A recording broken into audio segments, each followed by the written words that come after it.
It's Rob has a podcast, and now here is the guy who was able to unlock the door to this studio to podcast about the Big Brother All-Stars premiere. I am Rob Cesternino. Hello, everybody. Welcome back to live coverage of the Big Brother 22 live move-in event. We have got a great show for you here tonight on night number one. Let me say hello to the man who is here with us, of course, socially distancing from all of us, but ready to be with you every step of the way. Here's Taran Armstrong. Taran, how are you? Is this even real life? I'm not even sure, Rob. I don't know how I am. I feel like I'm living in a fever dream. Yes. Okay. Fever dream indeed, because we've got a lot to do here tonight. We're going to be joined by our panel here tonight. Of course, we're going to have Brent Wolgamott here, Melissa Deni, and one of our newcomers from the class of 2020, Chantele, is going to be here as well. We'll get to our panel in just a couple of moments. But first, Taran, I can't believe it. It was a weird night. It was a little bit of a sleepy premiere. We expected the unexpected. We got the expected, but here we are. It's Big Brother. It is. I think that for the people that have not been trying to predict the cast for the last 2 months, this was probably an even more exciting premiere because seeing the surprise of everyone's face of like, oh my God, we're seeing Janelle, we're seeing Kaser, was probably like a big draw for the episode. Whereas, we hypothetically knew about these people ahead of time, but it was definitely interesting, and I'm super pumped for everything to get going. Yeah, for those of you who were paying attention to the preseason, that we went through 17 different people, hypothetically speaking, that were going to be in the cast, that we saw only people that we spoke about hypothetically. So we were not surprised at all with any of the people that walked into the house, but we'll talk about whether or not the people who walked into the house were surprised at all. Of course, a little surprised that we got news this past 24 hours that the live feeds are going to be kicking off later on after the West Coast airing of Big Brother tonight, Taran. Yeah, I mean, let's be real. That's the real premiere. That's the real show. We're getting night one feeds for the All-Star season. The game is afoot, Rob, and it's happening tonight. Of course, if people want to get in on the live feeds, we have a link, robhasawebsite.com/live feeds. If you want access to the live feeds as part of CBS All Access, you can get 1 month for free with the promo code PLAY. And of course, you could watch the live feeds all night long, or you could tune in for the kickoff of the daily Taran's Morning Update, kicking off tomorrow morning at 11 a.m. Eastern live. Yes. It'll definitely be at a time, probably 11 a.m. Eastern. That's what I'm aiming for. But I don't know where the night's going to take me.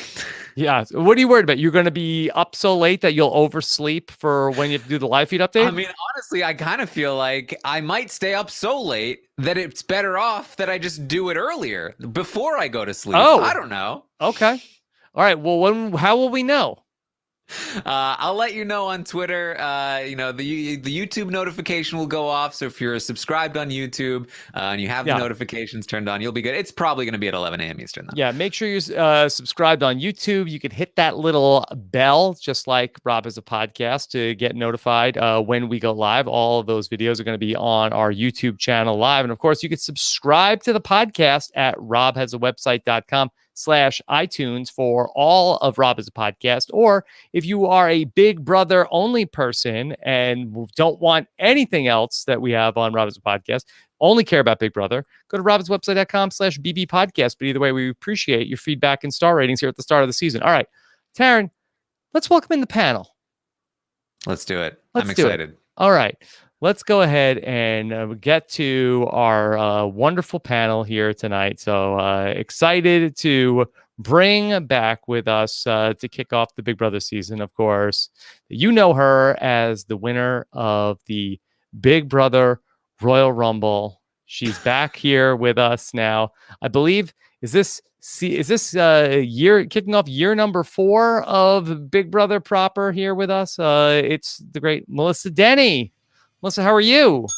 I'm great. We're back, baby. I'm so excited to be here, and I'm so excited watching Big Brother All Stars. This has been so fun, and I'm just psyched to be here. Okay. All right. Got all dressed up. Yes.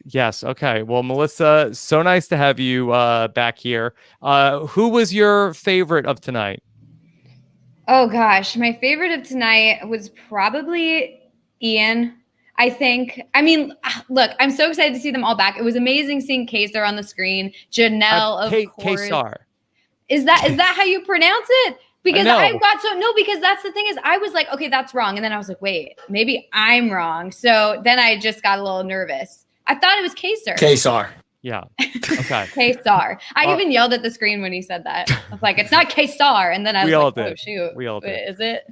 Okay. But yeah, so excited to see everybody back. I'm a little sad that there weren't any surprises because I was kind of hoping that we'd all be shocked by at least one name. But, what can you do? We're just too good. No, we're too good. Okay. All right. Here with us tonight, she talked with us about Janelle in the preseason podcast. Please welcome back part of the class of 2020 here on Rob's podcast. Chantele Francis is here. Chantele, how are you? Hello. I wasn't excited about sharing the Christmas season in July, but having the Christmas joy in August has been amazing. I'm so happy that Big Brother is back for my summer of 2020. Okay, well, happy to have you here with us to talk about this jam-packed premiere and a man who was very busy in this preseason, figuring out who was going to be in the house and who wasn't. Couldn't have the Big Brother premiere without the return of this man, Brent Wolgamott. Brent, how are you? I am so excited to be here. I am loving Big Brother. I know it was a little bit of a sleepy premiere, but it was like, I'm with Taran. Like, is this real life? Like, Big Brother All-Stars is happening. Some people we never thought we would have a chance of getting back, like Keisha, Memphis, Kevin Campbell. Like, I never thought that those people would come back ever to Big Brother All-Stars. And, like, they're here, and I'm so excited for it. All right. Great to have you back to talk about everything. I also want to just set up here at the start of the live show, hashtag RHAP. Scott St. Pierre is standing by. We'll take your questions later on in the show. And I just think it is great to note here at the start of the season, we will complain about stuff. We will have problems with people. We'll hate on the twists. We'll talk about how stupid the table maze is. But I just think it bears noting for anybody from production who might be listening to this, thank you, because this is a gift and a blessing that you guys got your act together. You guys figured out how to do this, and we appreciate you. So we're going to complain and we're going to have problems with things, but this is what we like to do. So thank you, CBS. Thank you, Big Brother 22, Allison Grodner and company, for getting your act together and figuring out this bubble and getting these people into sequester and getting a show and live feeds on the air, because you easily could have either said, all right, we'll be back next year, or screwed up the plan. We're here. You've done it. Let's keep it going for 85 more days. Okay. Sounds good to me. Yeah, I'm all about it. Like somebody said to me, like, Brent, could you just complain a little bit less this year? Because look what we're getting. And I'm like, I will try. And Rob, I hear what you're saying, but like part of the thrill of like covering Big Brother is complaining just a little bit sometimes. No, I'm not saying we're not going to complain. I'm just saying that I am, I don't want to say grateful, but I do want to say very appreciative of the work that went into getting us a season here in the middle of a pandemic. And it's not a 3-weeker. It's a real Big Brother season, and it's All Stars no less. So we're so excited about the prospects of what is to come. Taran, what do you feel like is the big headline tonight? I mean, I think it's just that it started. Like I said, I don't think there's anything super new here. It's for everybody that's been following along in the preseason, for anybody that hasn't been following along in the preseason, it's the cast. I think it's we got these people. This is amazing. For everybody that has been, it started. let's watch the feeds. Let's wait for Sunday to see what happens. Who's going to be targeted? What's happening here? We did get an HOH, but we don't really know where that's going to go. So I think a lot of it's just like, this is real. That's the headline. This is actually happening. Yeah. Chantele, who was the biggest get that they were able to pull in for this? Who was the person that was the best job of casting that they got? I mean, I have to say Janelle. Like, she is the face of Big Brother. We talked about it. We said it. She's the hardest get. She's the most impressive player on the show. So her whole pedigree is like amazing. I just love seeing her back. I love people being like, oh my God, I'm in the presence of Janelle. I think it was her. It had to have been. Okay. Let's just quickly go through everybody. Of course, tomorrow night we'll be live at 8 p.m. Eastern to do our Big Brother draft. Of course, we did not get to do a proper draft in the preseason, but we'll be back live 8 p.m. Eastern. Hopefully there's not too much drama happening in the house at that time. That's usually what, Taran, what do you think? 5 o'clock Pacific? They're probably like making dinner, working out. I mean, nominations, I imagine, or I don't know. The first week is usually a weird week, but it seems like it will be a regular week this week because there'll be an eviction on Thursday. So it might be nominations. You think so? You think they would do it that early with, No, I mean, today's only Wednesday. Wait till Friday. Yeah. I forgot that it's Wednesday. They'll probably wait till Friday. So yeah, it'll probably be a slower day. Okay, probably be a slower day. So we'll be live 8 p.m. Eastern. And of course, all of these shows will be in your podcast feed to check out. But we went in groups of 4. Then each group of 4 got to the table maze. We'll talk about that. But we kick things off with the star of our show, Melissa. Nicole Franzel is back. I was shocked that they put hers first too, but I mean, I think she's a total character. I think that during the table maze, I know we're not at that point yet, but during the table maze, when she's like, Nicole, you're not even doing anything. You're just moving it back and forth. I was like, oh my God, this is too funny. I think she's really funny. So I was excited to see her back. I mean, especially because I do think it lends credibility to the season when you have winners on, and she's a winner and she's played twice before. And I just feel like and not only that, let me just overarching. I know that, there has been some upsetness about who is brought back and who was not brought back, AKA why don't we have Derek and Dan and Will? And I felt the same way. But, when I was watching the premiere, I was thinking to myself, everybody who's in the house right now has something to prove. They feel like they need to improve upon their previous season and that they have something to show America. And I think that that's kind of cool to see the stories like that. I mean, you've got Cody and Memphis, who both were we lost to such a great player and we were the number 2. And then you've got Ian, who feels like he has to prove that his win against Dan was real. And then you've got Nicole, who feels like she has to prove that her win against Paul was actually real. And you've got a bunch of people who got second place. And so it's I do think that it's kind of cool to see everybody have their story. And so I just think it's really exciting. And I'm excited to see Nicole and everybody else play. Yeah, Taran, I'm not sure if we specifically cited Michelle Fitzgerald when we talked about Nicole Franzel in the preseason, but it was very much the same story as when Michelle came back on Winners at War. I mean, it definitely could be. I don't know if Michelle came back in saying I'm the total package. No, she did not want to say she was the total package. So I feel like they come in with slightly different attitudes, but they may also leave with slightly different attitudes, because I do feel like Michelle Fitzgerald might have come out of Winners at War come on, guys, I'm the total package, right? I don't know if Nicole Franzel will come out saying the same thing. Mm-hmm. And Chantele, that I noticed that Nicole Franzel's profession has been upgraded to social media influencer. Well, I think that she's had a lot of influence on maybe Victor's hairstyle. I think I say the cast. I haven't really seen that much that she's done, but I'm happy that she's, changed careers and changed professions. She's no longer a nurse, so she's not a frontline worker, and she's able to be on the show for a summer. So I thought it was funny how a lot of people's professions changed. Yeah.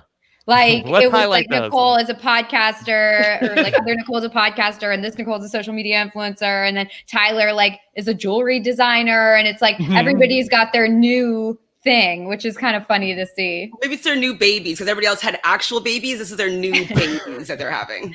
Exactly. Yeah. Okay. All right. Brent, anything you want to say about the return of Nicole? You were pumped up. I am pumped up, but I don't like to. There's 4 people here. I don't want to jump on everybody else. I was going to. You never want to hog the spotlight and the microphone. I'm trying not to. Like the one thing I thought the show was having a little fun with trolling us by putting Nicole Franzel first because she and Chantele, she handpicked the cast. We done heard this on social media. She told them to put her first. Yeah. Yeah. So like I thought they were having a little fun by putting her out there. I will say this though, Rob. Like I love the fact that Nicole was a little mouthy. Like, you know what? I am the total package. I liked the fact that she was giving it back to us. I much prefer that. And look, this is something that, it's Big Brother season. It's worth noting. Sometimes we say things that are sarcastic that we don't actually believe that we're just having some fun and saying things that are tongue in cheek that nobody here, I don't believe, thinks Nicole got people kicked off the cast. That we're just joking around. So we don't need to get the tweets that we're saying that she did. Believe it. I fully believe that Taran believes it. I'm kidding. Yes. I'm kidding. Mm-hmm. Okay. All right. Then we go right to Danny Donato is back. How exciting is this? Okay, Brent, you must have something to say about Danny Donato being back. I mean, first of all, she looks so freaking amazing, and I love her energy. I was so excited to see Danny Donato come back to the Big Brother house. I just watched Big Brother 13 last night in preparation. The whole season? Well, like they have these videos on YouTube. It's like, Big Brother whatever in 22 minutes, or like they put everything, like they condense it to like an hour or two. And I watched Big Brother 13 over like 2 hours, and like Danny Donato, honey, she was everything. Like I loved Rachel so much, so I couldn't root for Danny in her full amazingness. But this season, I'm here for her. I want to see Danny Donato clean up. Okay. Chantele, any thoughts on Danny Donato? I was really happy to see her, and she looks like she's coming back to win. She had all these other reasons why she didn't win their past 2 seasons, and I think that her eyes on the prize. Like, she is coming to play, and you can already see her in the game. Like, her head's working. She is ready to play. Chantele, did you love it that she didn't even mention Dick? She was like with some person that I'm associated with, and they had to Frankenbite that too. Like that wasn't even a full sentence. I played with another person. They had to pull 2 different versions of her saying things to get there. Taran, did we even see modern day Dominic? I think we did, right? Yeah, that was him. Yeah. Okay. On the grass, Okay. I believe. All right, he look, has a lot of table beard. mazes. This was 2 hours ago. Okay. I mean, what they were filming was like the dream sequence at the end of a movie, like where everyone lives happily ever after. Yeah. Like it was idyllic. Okay. All right. We have Danny Donato. She's a stay-at-home mom. Now Davon is back. Taran, it's acting coach Davon. Yes, Yeah, see, that's a new one too. Who knew? I mean, honestly, like to me, like it makes so much sense. Like you even see her like speaking to somebody, and she just she just has it, she just knows how to just be she can speak, and it's just boom, entertaining. It's great. So it makes complete sense that she would train people on like how to be an actor, how to project. I don't know. Yeah. I don't know what acting people do. Yeah, those things. Yeah. Okay. Any other highlights from Davon? It actually was the first time that I got a little teary-eyed when her daughter was speaking to her. I got my eyes welled up. I was like, "You go for it, Devon! Like you do it." I got a little bit teary-eyed when she talked about how I think she was the person who talked about her mom said you're gonna have a little girl and she's gonna act just like you. Yep. And then Devon was like, "Oh man, like I don't know about that, like because I know how I was when I was that age." So wow, yeah, and I love that. I think her time on the challenge shows. When I saw her on stage and she was in athletic gear, I was like, "Oh boy." Yeah. Mm-hmm. Okay. Totally. All right. Christmas Abbott is back. She's here for redemption. It's all happening. Christmas. I'm surprised that they didn't ask her more about her season. I feel like she focused so much on like, oh, I like hurt myself. And so I was like, had to maintain, like I had to rely on my social game. But I was kind of surprised that they didn't bring up like the fact that she wasn't really like a strong player on her season. She just kind of like went along. All right, guys, get hyped. It's Christmas. No. I mean, no. Okay, that's not what I meant. That's not what I meant. I meant like what you did wrong before. Everyone else brought up like, oh, well, I wish I had been making more of the decisions, or like, I wish I had like cut this person in the end. And hers was just like, oh, I wish I didn't get injured. And I feel like there's more to her game than that. Like, I don't know. I just felt like there should have been more of a discussion on, Paul's influence on her, and maybe like the fact that now she's going to play her own game. I don't know. I just felt like there was going to be something that she would bring up about her previous season besides the injury. But I agree. Like, I'm excited to see like full athletic Christmas play and see how it goes. But it's just, that was my one. Maybe they were hoping that people wouldn't watch that and be like, oh yeah, why isn't Paul on this season? Paul should be back. Maybe. I don't know. Was on Look, I'll say this, though. There's 16 people in this cast. 15 of the 16 people, I can honestly say, I understand why you're here, okay? I love them. It's an amazing cast. We got some amazing gets. This one, God bless her. I do not understand what they were thinking in bringing her back. No one, and I don't mean, I'm not trying to shade her, okay? I'm being real. I'm not being mean. I don't know anyone who was wanting Christmas to come back to Big Brother. Now, she may ultimately end up making a run on this season and siding with our faves and winning comps, and we may be standing her and at the end of the season have an amazing turnaround. But right now, in the here and now, it's the biggest question mark for me. It's like, why are you here? Chantele, what do you think? Well, what's the appeal of Christmas? I think it's just because she got third place. And so they had someone that was willing to come, willing to play. She does have something to prove for herself, and they could call her an all-star by the fact that she came in third. And so I think it's just that she was an easy get, to be honest. Yeah. It might be that. I also think that she has a big Instagram following. I think that they look at that, they pay attention to like, oh, well, if all of her Instagram followers watch, that's a lot of people. That's almost a rating point. If we can get all the Christmas audience in there. I mean, I think the injury is an interesting story. It's like, oh, okay, I came on, I got injured. I'm like, she came on like supposed to be the athletic competitor. I mean, that's her whole appeal, is that she has this like CrossFit athletic empire, whatever. I don't know, like sports stuff, whatever. But like the fact is that she comes on and like immediately in it compete in that way, which was going to be the main way that she played. And so now I do think it's an interesting story to see like, okay, what would it have been had she not gotten in? Yeah. Taran, when she ends up in the HOH competition, having to jump across those things, I have to say it did run through my mind like, boy, I hope that she comes out okay, doesn't take a spill. Yeah, that did not look particularly safe. It looks so dangerous. People with fragile feet. Yeah. She made it. She made it through. Luckily, that Cody getting such a good time early on meant that people did not have to only Memphis had to repeatedly fall down on the thing. But let's get to the first competition, which was the table maze. Let's talk about the table maze. Let's talk about the table maze, Rob. Because, look, they had a 2-hour show. I don't know if this was intentional or not, but this was that if anybody is having trouble falling asleep tonight, hope you DVR'd tonight's show, because rewind back to about 20 minutes into the show and you'll be out pretty quick.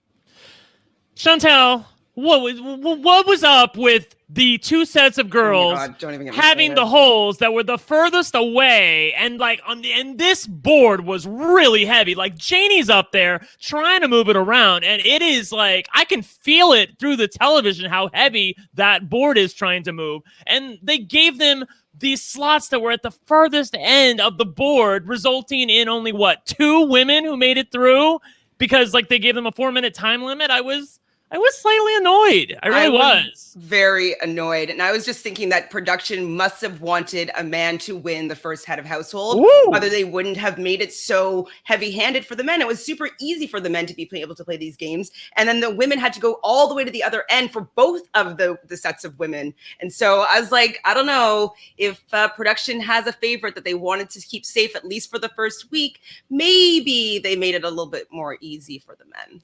Maybe. Not for anything.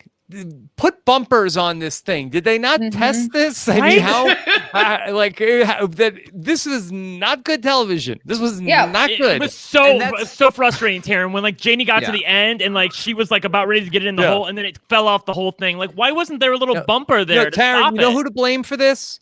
Cliff Hogg. That has clipped it in like 8 seconds. They're like, all right, we got to make it real tough. Yeah. This is an easy Thanks, challenge. Cliff. It's just they like sometimes, and I say sometimes, oftentimes, I think about the choices that they make on this show, and I'm just like, what were they thinking? This is not the kind of competition that is good for live television. It can be great for being edited, because you can edit a story of the ball going down the maze and then like, you know, dramatic music as like, oh, they're getting close, like, oh, is it gonna happen? But like this was just kind of randomly like, oh, I think that person's oh no, over here. Oh no, it's over here. Oh no, they fell. And then they cut to random people, so you don't know like who's in the lead or what. Yeah. It was just this is not designed to be live. Melissa, also, like, I don't know the room. Like, okay, like the bathroom, okay, I know, but there were a couple of rooms of the house. Like, I don't necessarily know what room the thing is even in. So I'm watching people do the table maze. Yeah. And I don't even know if they're getting closer or not. I don't even know where they're going because I don't know what room the thing was in. The whole thing was not ideal. Screen. It was not ideal. And I mean, on top of that, like, okay, I don't want to sit there and like bite the hand that feeds me, because it's like, yes, they did give us like a live show, but it's like the whole point you want a live show is to see them interact for the first time, because you don't really get that. And so like, that's what we want to see. And instead, when we finally get them interacting with each other, Julie's like, everybody sit down, everybody. It's like, no, don't make them sit down. Like, this is what we want. We don't care about competitions. Like, I don't need to see a live competition played out 4 times and then see an HOH competition all in one fell swoop. Like, I want to see the interaction. I want to see the reaction when Janelle and Kaser realize they're in the house together. Like, I want to see the reaction when Bailey and Tyler see each other. Like, that's what I want to see. I don't care about this stupid table maze. Sorry. Chantele, that Melissa brings up a good point also, because I think that, you know, I was talking about like a Big Brother UK premiere type thing where if they would have brought out each person one-on-one, like, all right, let's see who we're going to talk to next. Like, oh, it's Janelle. Okay, show the Janelle package. All right, go on into the house. And then we could have seen like the reaction that the cast had to each person as they walk into the door. Like, I think that probably would have been a lot more fun tonight than 4 different table mazes. That's what I thought they were going to do. Like, when they said live, I thought it was going to be like BB22, where they brought one person in at a time, and they like, you know, I remember, or at least like they had Morgan and Scott in there for a long time, just the 2 of them. And it was like, oh, this is awkward, but at least it was interesting. I don't know. No, I definitely have watched the YouTube entrances, and it's pretty epic. And you can see people nervous, and they're coming in and they're watching them come down the stairs, and they talk and they give them the glass of champagne, and you see the nerves and the interacting and the bonding happening before your eyes. And I find that to be exciting and magical. Like, I definitely do not care about the competitions in the game, especially not a poorly made table maze. I didn't even care about the competitions, and I also didn't care about the way they introduced the house guests to each other, where they just like dumped 4 people into a room of 4 people, and you could like see people like randomly, depending on which camera was showing what person hugging, you might get to see an interaction that you wanted to see. Like, I think it was Davon and Keisha when they like hugged and were like so excited to see each other. That was really cool, but that was really, you know, few and far in between as far as those kind of interactions. Can I ask a question about the masks? And I'm not the ultimate expert on public health policy. I've left my house less than, you can count on one hand the number of times I've left my house in the last 5 months.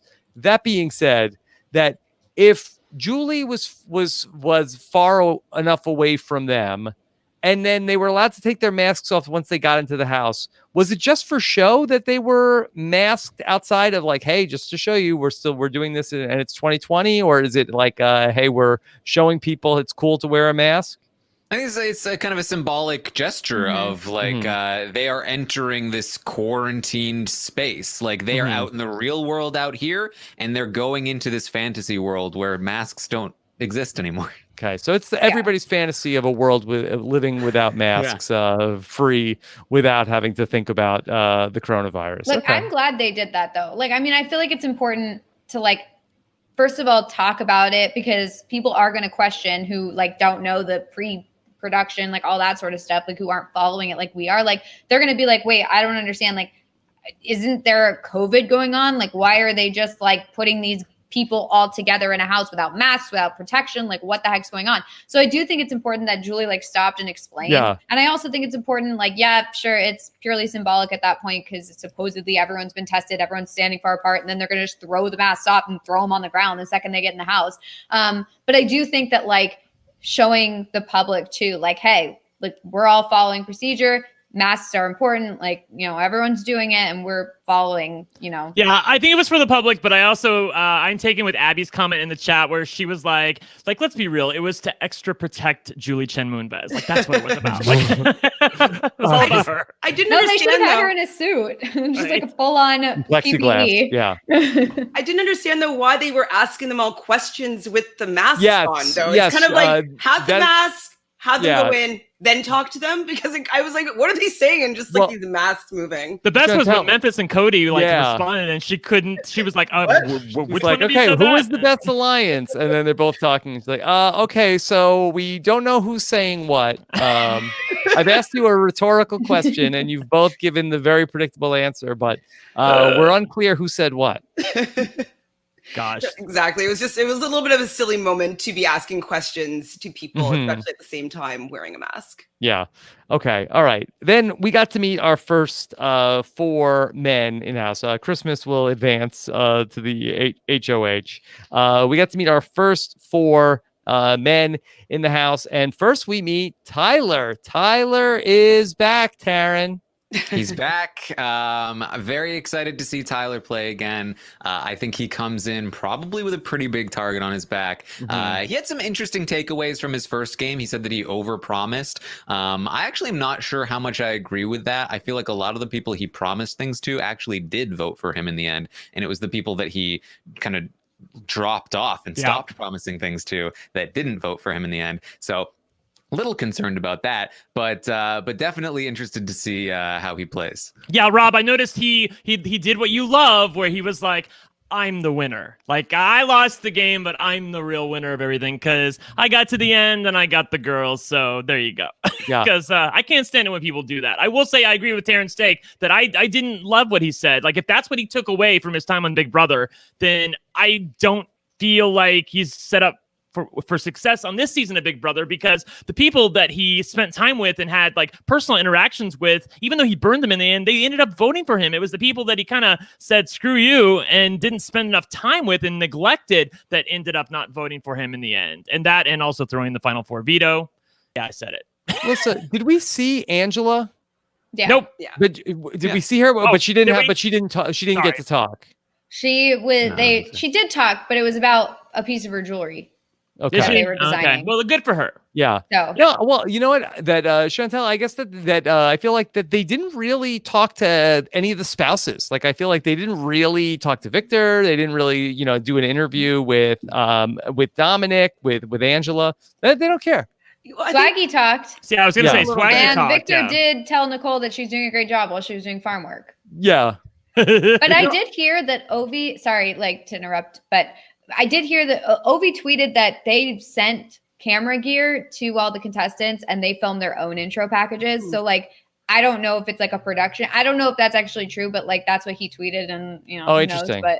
But like, I mean, it made sense because they all looked very different in quality and like just what they were doing. I mean, like Enzo on the rooftop and like people doing certain things. So I did think that like that made more sense once I knew that they filmed it themselves. Okay. Well, I don't think that Angela has that much of a big personality. So to capture that, we capture her true essence, I think. Yes. Okay. All right. Ian Terry is here, and we got to see Ian. Ian is a little gray now. He's all grown up.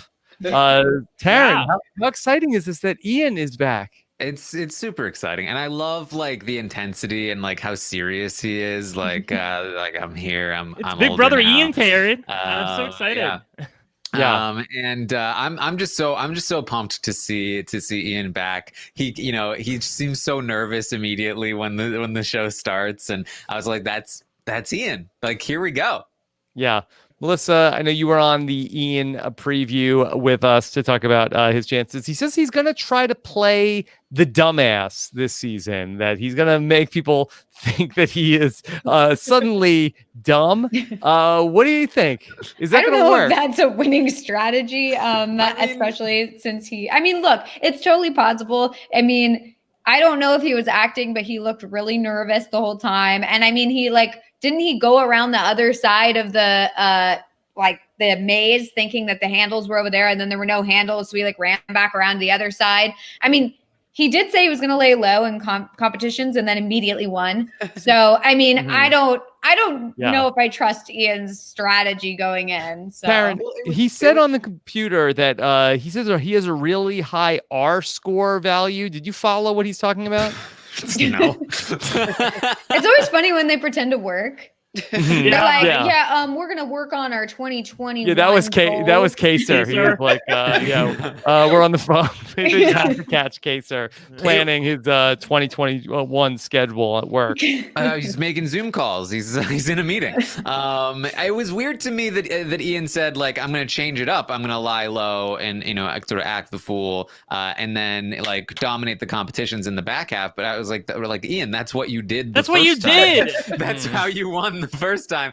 And the thing that I'm concerned about is that Ian won all those competitions. And don't get me wrong, Ian, I think, is one of the best competitors on Big Brother of all time. Very underrated. However, he's great at the kinds of competitions they did in Big Brother 14. As we've talked about extensively, the competitions have been shifting to a more physical style of competition. We saw that play out just tonight. So if he's expecting to be able to comp win his way down to the end in the same way that he did the first time, I think he might be unpleasantly surprised.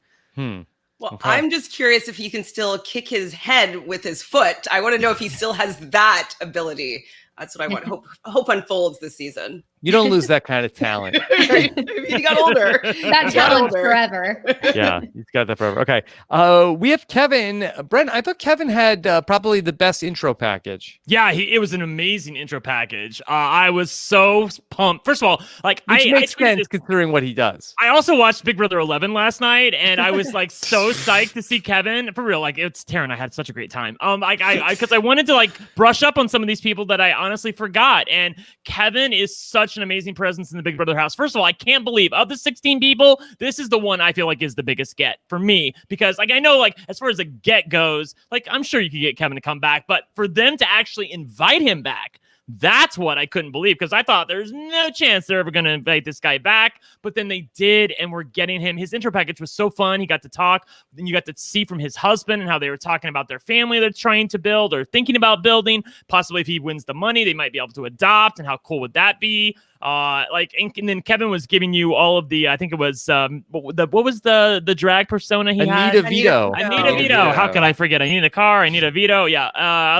That's like old drag stuff, being Miss Anita about something. But I was happy to see it, and I hope we get to see Miss Anita sometime. If this was Survivor, I would have felt like winner at it. There Winner! It is. It was great. I got everything I wanted from Kevin in that intro package. He's exactly who I want him to be coming back to play again. And I love the fact that they included the fact that he was that close to winning Big Brother 11, because I just tweeted that yesterday. I'm like, you guys don't realize he was so close to winning Big Brother 11 and $500,000. And instead he went home with nothing. Okay. All right. Enzo is back. Hot Enzo. Chantele. Enzo got hotter. Chantele is expanding herself. Okay. I always had a little mini crush on Enzo, and I'm happy to see him back. I don't know if he's going to do that great in the actual game, but I would like to watch him navigate this new house. All right. Yeah. Enzo. Rob, he's such a character. I'm so excited for Enzo because he's such good TV, and his head is so big because he thinks he did this amazing HGH? stuff. Yeah, I know. I think he has a little bit of overblown sense of what he accomplished during Big Brother 12. It was really cool. And he did influence a lot of what the brigade did, but like I think Hoffman had a lot to do with it, and Hayden, other people. But still, like I'm so excited to see him back on TV, and he's excited to be here. And that's somebody else I never thought that I thought they would invite like Hayden or Lane before they invited Enzo back. So I'm excited to see him.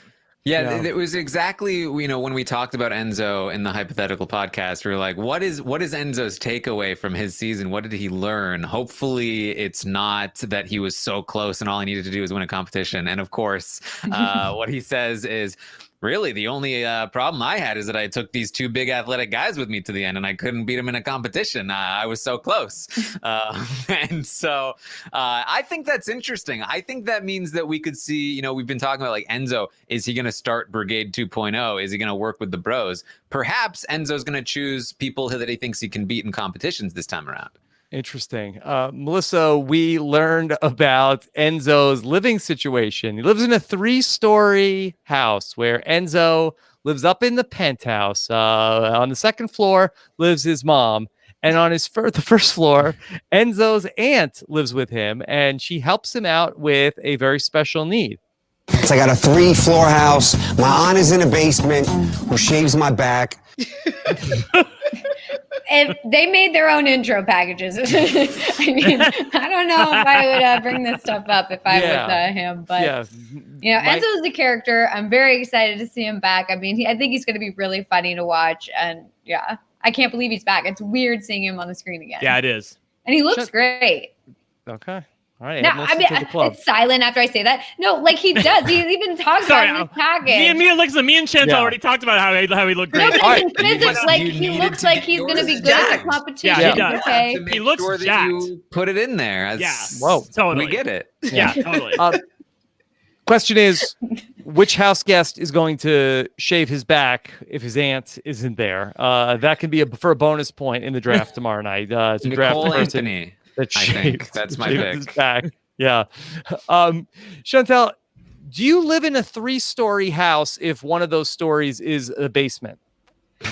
No, it's a 2-story house in the basement. So no, you do not. Yeah. What if it's a finished basement? Does that count? Well, maybe it's the so. above ground basement. We have to ask Janelle, who maybe. works in real estate, but I don't think that if you can count a basement as one of the 3 stories in your house. Okay. The meow meow is back. There was a Did you catch his hat? It said meow meow on it. Yeah. He's coming in branded. Good. Yes, Taran, I was all expecting for him to say the meow meow is gone, and he was going to be Mr. What is it? Dwight something. It's not, I kept saying it was Dwight Suave, but it's not Suave. Something Dwight else. Meow. I need you, Dwight Meow. He did not give us his alter ego persona yet. And he also talked about when Julie had asked about what is the one word that's going to help you win the game. He said his Pop Dukes. Pop Dukes. Yeah, I tweeted that out. I'm like, what is that? She didn't even know what it was. She just repeated it. Yeah, Julie's like, okay. I loved every answer to that question. Like all the way down the line, I was just like They're all nailed it bad. every single.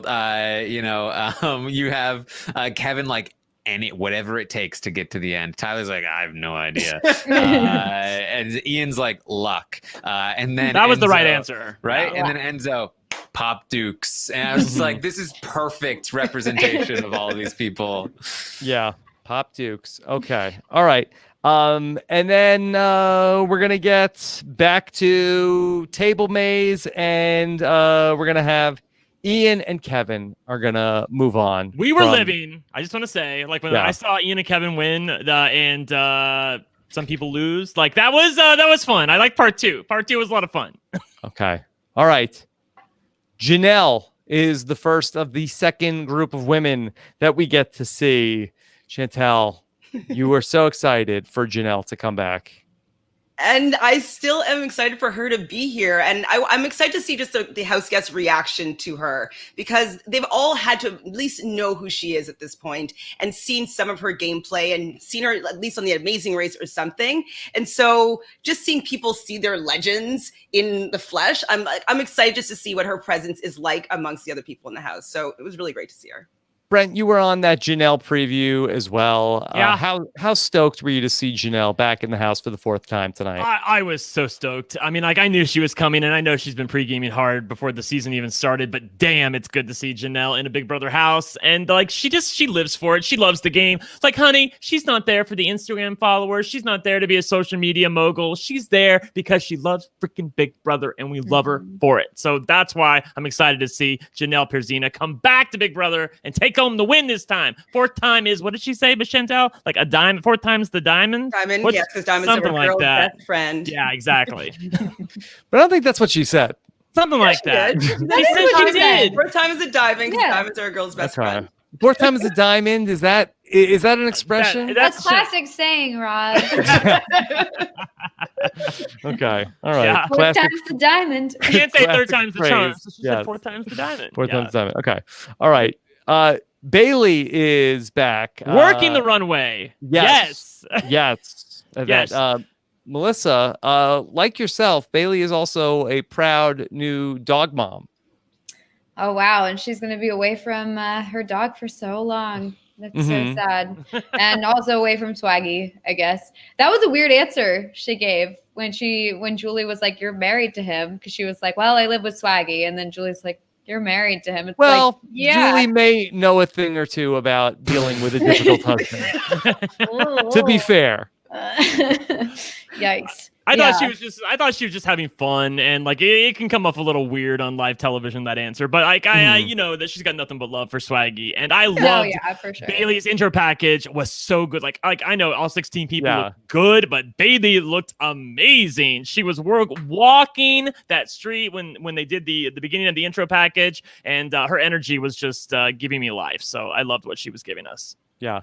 I also thought it was cool that she like found the spot where there's like a picture of Swaggy in the house. That like that's nice that you have like a That was a really photo, awesome. like a mural of your loved one up in the house. When I saw the photos of the house and I saw the comic version of Swaggy on the wall next to a bed, I immediately knew that Bailey was claiming that bed. And what do you know?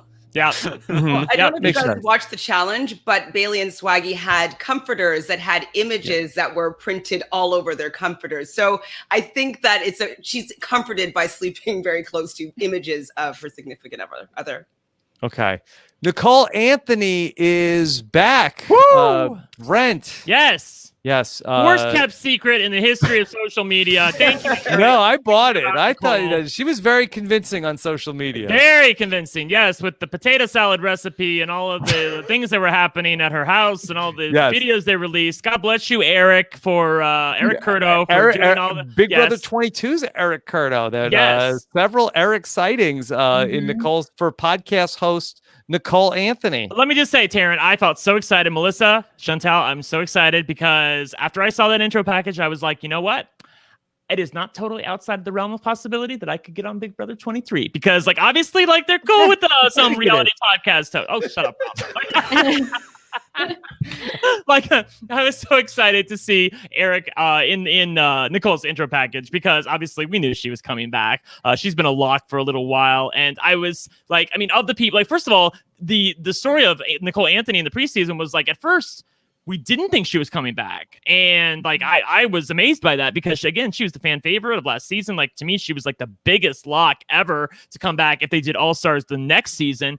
And then we didn't think she was coming back. And then finally we found out she was. And then from there, it was like, you know, yeah, this is right. Because she honestly belongs on an all-star season. She went into sequester and there was a marked change in the social media behavior. So. Yeah, right? Yeah, Eric, you don't have to tweet as Nicole anymore. So you were irritating people, I feel like. I think it's really funny, like, that a lot of people were tweeting for, I mean, Dominic was tweeting for Danny and was like trying to be all like, "Hey cuties, what's up today?" Emoji. It's like, no. That's not how Danny talks. That's not how it would be. So it's going to be very funny. I feel like Dominic was not really trying that hard. Yeah. To mimic, yeah. You don't need to try that hard. I mean, I feel like that when Danielle Reyes was like, "Hey, I swear to you, I'm not on. I swear to you on all that's holy, I am not on this season." Like it's like, yeah, guys, I do think she's serious. I think that even though when people are saying she's not. But then if you really are on the season, Like, why? It's they're not gonna like pull you out of sequester that hey, your Phantom account is not fighting back against the charges that you're on the season hard enough. Chantele, Christmas put out an email blast yesterday, and she's still on the show. Saw that. It was probably on Hootsuite or something. Something she was going to send out to all her followers that wasn't updated when they didn't send out the cast list. So, it was just already pre-programmed, and she couldn't change anything. But I thought it was really funny that, like, okay, well, gigs up. Yeah, well, it was a put out mass merch, email. right? You did? Well, like for Cody, I didn't like see shirts that said like Cody and Califiore on the back. Christmas sent out a mass email saying, I'm going to be on the show. And then immediately after, another mass email. Please don't share this, actually. Can you please? Could get me in trouble. Like somebody was at the computer and then like a scheduled email got sent out and they were like, oh no. No. Same with Tyler's mom as well. And, made some sort of post being like, oh, we can't wait to see my son play for a second time this summer. And we're like, oh, I guess she didn't know that they didn't release the cast yet. And CBS leaked it themselves. Absolutely. Like this morning with the picture of all the people. It's like, okay, what are you doing? Oh, that was a goof? I thought they finally were just like, we give up. No, because they deleted it right away. Oh, yeah. They were like, oh, please no. Was anybody surprised tonight? No, was not one bit. Not one bit. Either you were oblivious and you were surprised by all 16 people, or you knew every single person that was in the cast. There was no middle ground. Yep. Okay. Also, as we're talking about Nicole, I just want to point out this tweet that Mike Bloom had earlier tonight, Taran. Mike Bloom put it all together. He says that Nicole hates birds. Her dad has a birdhouse collection. Nicole once locked her dad in the basement. All the pieces are coming together. So we're starting to learn more and more about the backstory. Okay. And then finally, Melissa, the return, finally, of Keisha. Yes. Woo! I mean, baby. we saw her birthday, aired on TV. Yeah. That's amazing. I mean, I never thought I'd see it. I never thought I'd see her come back. I mean, I was really shocked when people were started saying like, oh, she's coming back. I was like, okay, sure. But I mean, she's back and she looks great. And I'm so excited to see her play again. I mean, this was a big get for the fans. I think. Yeah, this was a long time coming. Like I was so excited to see Keisha come back after Big Brother 10. And then it just never happened. There was not an opportunity for her to come back. And I really had sort of let that dream die. Like Melissa, I was sort of like, I think there's no chance that she'll ever come back. Like it's been too long. She's not like there's other fan favorites now. Yeah, exactly. And then for us to get her and her fellow castmate from Big Brother 10, which was one of I think is the best season of Big Brother ever. I mean, like, I'm really most like 99% happy with what we got tonight on Big Brother. And I love her intro is all about her biggest mistake is that she trusted people too much. And the person she trusted too much, the person that burned her the most, even more than Dan, is on the season with her. That's going to be juicy.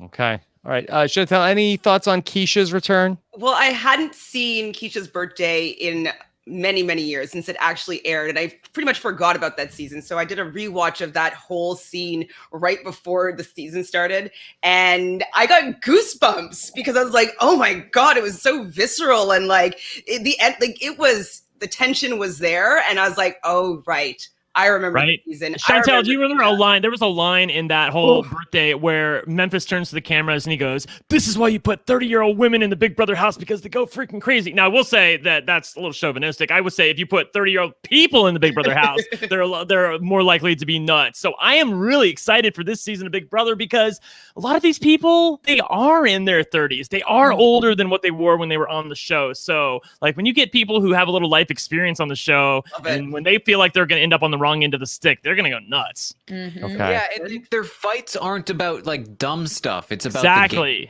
It's about the game. Yes, like because that's what that fight on Big Brother 10 was all about. Was the game and trusting the wrong people. And like you were, trying to save Memphis. Why are you being nice to him? We're gonna evict him. Like I won for our team and I'm protecting you guys. Why aren't you returning the favor? So all of that emanated from trying to win the game and put all of them trying to put themselves in the best position possible.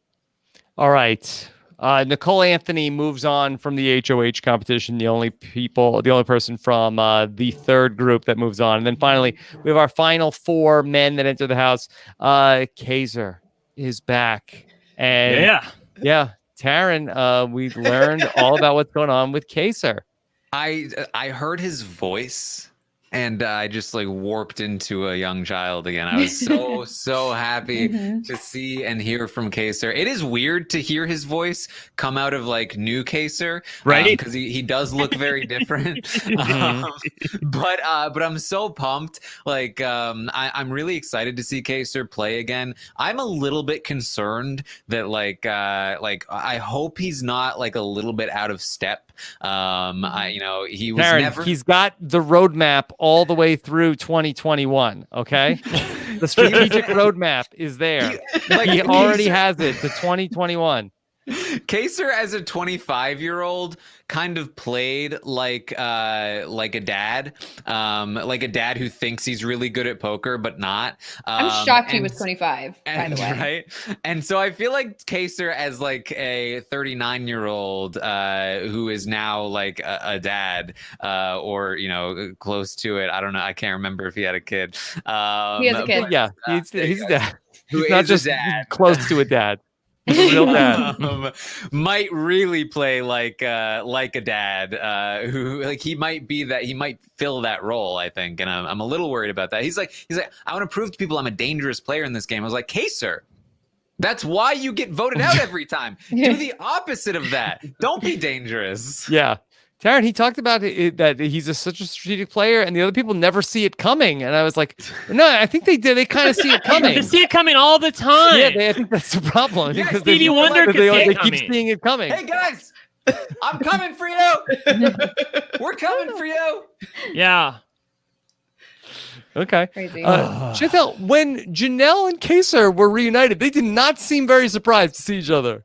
Well, either they're just playing it off that they don't want to remind people of how close that they really are. I think that they are just playing the game right now. Yeah. Because if they're like, "Oh my God, I'm so excited to see you," no, certainly that. But they did not even like go through the motions that they were like surprised to see each other. Like you would think that this would be like, they would want to like at least pretend. Like on Survivor, a lot of times like you see people who like have a pregame alliance and they act like they haven't. It's like, oh, hey, Bob.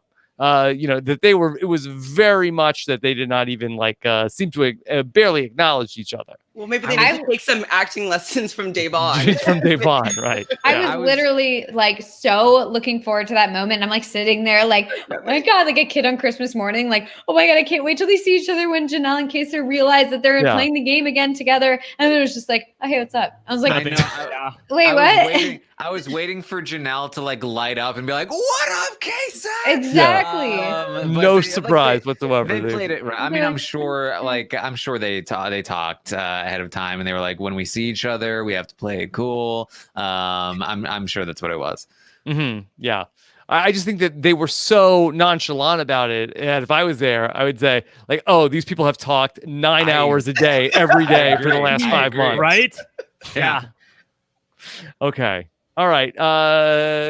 Cody Calafiore is back. Baby. How exciting is this, Brent? I like Cody. I was with some people on social media. My brother Cody.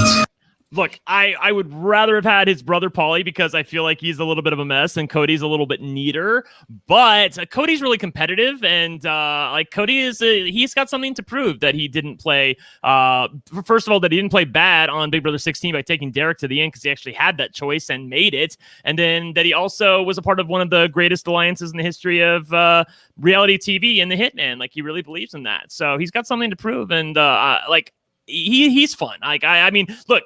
I'll say this. He looks really good on TV, and he knows how to work the camera, and he's in a relationship with a girlfriend of 4 years, so I'm intrigued to see what a not as flirty Cody might be able to bring to the house. That is intriguing to me. Rob, I was watching this intro package and I felt like I was being warped back to the Ziggy Marley concert. I was like, what is happening here? Did they erase Paulie from this footage? Where is his brother Paulie? What's going on? I liked it at the end where like his dad went to give him a kiss and he was like, not this time. Yeah. Not this time. That was such a memorable moment too. Like from the first season, it was just like, wait, whoa, why is his dad kissing him like that multiple times? Like I was very glad they kind of joked about that. Yeah. Are you suspecting that Paulie Calafiore is not sheltering in place at the Calafiore compound? That was my assumption. I mean, he has to be there. They must have just erased it. They're so used to. They probably still have the program that they used to erase Paulie from the Ziggy Marley concert last time. And they were just like, we might as well put it to use, right? We spent so much time on it. Mm-hmm.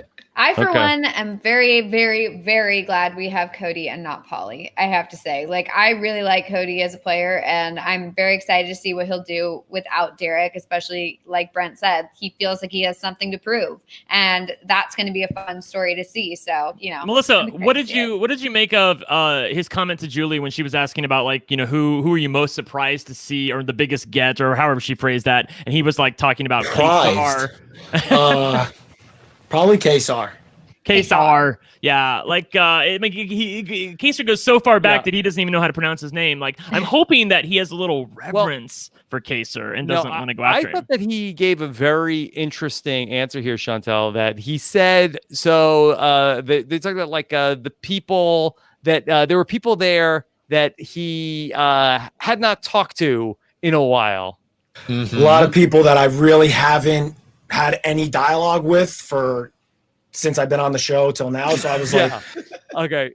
So I think this that is code for pre-gaming. Yes. People that didn't turn up in the house. With. Yeah. Sorry, I couldn't.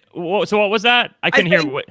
He was probably pre-gaming with some people that didn't show up in the house, so he was surprised that all that work that he's been doing fell on deaf ears. Yeah. Taran, I thought he gave some good answers though with his interview with Julie. Like I was very impressed. I feel like especially because when you get HOH and it's like the beginning of the season, you're kind of just like, I don't know, I'm just really excited to be here, whatever. That's like usually the answers we kind of get. But I thought we got a real answer from him. Where he was like, look, I was scared. I didn't know these people, and I don't have relationships with them. I've never talked with some of them. I felt like I had to win because I didn't want to be the first house guest voted out. Like I thought that was like a really interesting answer and very telling of some of the people that are in the cast and also some of the people that are not in the cast. Taran, can you read in between the lines with what Cody was saying there in that interview?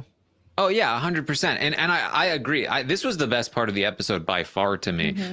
This was an amazing, like, short little interview. It was kind of like the live diary rooms from BB22. Yes. And like, you know that if this had not been live, like the diary room would have been like, yeah, so I came in and I saw those envelopes and I was like, oh, that's scary. So I need to win this HOH. And what I did to win this HOH is that we walked out into the backyard. But no, this was amazing. We really got like his thoughts. I loved hearing from him. Like you can tell immediately, like this guy knows what he's talking about. He's talking about like, he's saying, I walked into this house. I thought I didn't need to win HOH. I thought I was set up well. I look around and I'm seeing a bunch of people I did not expect. And so that's scary to me. I'm willing to bet that some of the people he was competing with in that second part of the HOH were probably some of the people that he was worried about. And so he decided he needed to win this one. He feels like, okay, yes, it might put a target on my back, but I'd rather have people come to me so that I can feel things out and set a good game plan up. And it's like everything that I talked about in the off season about winning the first HOH and why it's beneficial to you. I was really impressed with the interview, and I'm really excited to see what he does with this HOH. Hey, Brent, can we put a finer point on this, though? Can we try to figure out who are the people he thought were going to be there and who are the people that are there that he was not expecting? Yeah, he's talking about Casey and Josh. Like Casey Clark and Josh Martinez were widely reported. I reported they were the biggest locks on my board for the longest time to be on the cast of Big Brother 22 And to connect All-Stars. the dots, is it Cody Calafiore to Paulie Calafiore to Josh, who was on the challenge? Maybe. I can't necessarily connect the dots, but I know that that some of the recent people have definitely talked, and a lot of the people from earlier seasons, Cody has probably not talked with. It's like somebody like I don't know, Taran, how you felt about the energy that I was getting between Cody and Memphis. I have to say I didn't love it. Maybe I'm reading too much into it, but I when they were competing, I felt like they were very introverted. They were very like their energy was very inward, like when they won, and like they were like against each other, and then like that's why he ultimately beat him in the HOH competition. Maybe it didn't help that Julie was like, "Hey, you guys are the two dumb idiots that both lost to Dan and Shouldn't Derek. they work How does that together? Like feel?" I want them to work together. Well, that's the thing. I think that they probably weren't able to do much pre-gaming. I think Memphis may have been a later addition to the cast. Memphis may be one of the people that Cody's talking about when he says that he didn't see the people he thought he was. I think recognize is probably right. Yeah.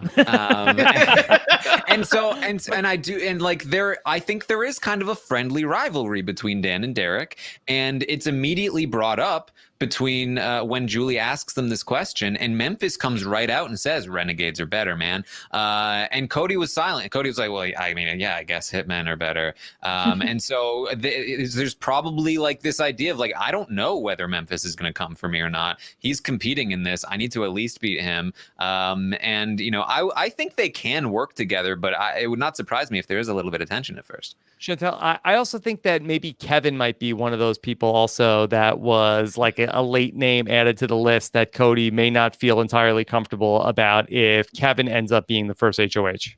Well, I think that anybody that was below season 10 and male that he didn't recognize, like, those were the people that we're talking about here, because he didn't seem like he knew that many people at all. And so he was probably planning on working with people season 21 and season 20 and season 19 and season 18. And everybody else, he's probably like, I have absolutely no idea who you guys are.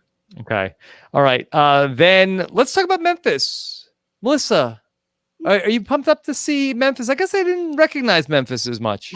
I didn't really recognize Memphis either, honestly. Like, I mean, I knew who's he this was guy coming, that but they I put was on? like, Oh, that's Memphis? yeah, I'm very excited to see Memphis back. I feel like he's one of those ones who I never would have expected to come back, and I really was not expecting him this season. So I'm very excited to see how he plays. And I also, I liked in his intro package how he talked about how he wanted to play without Dan and show that like he could do it on his own, and basically said like he kind of was not like a dummy, but I guess he kind of said he like kind of got played last time. So I do think he was playing checkers while Dan was playing. Right, exactly. That was what he said. Yeah. And I didn't remember the exact thing. That's everybody knows. Yeah, The no. winning strategy. Did Memphis Yes, watch season not 21?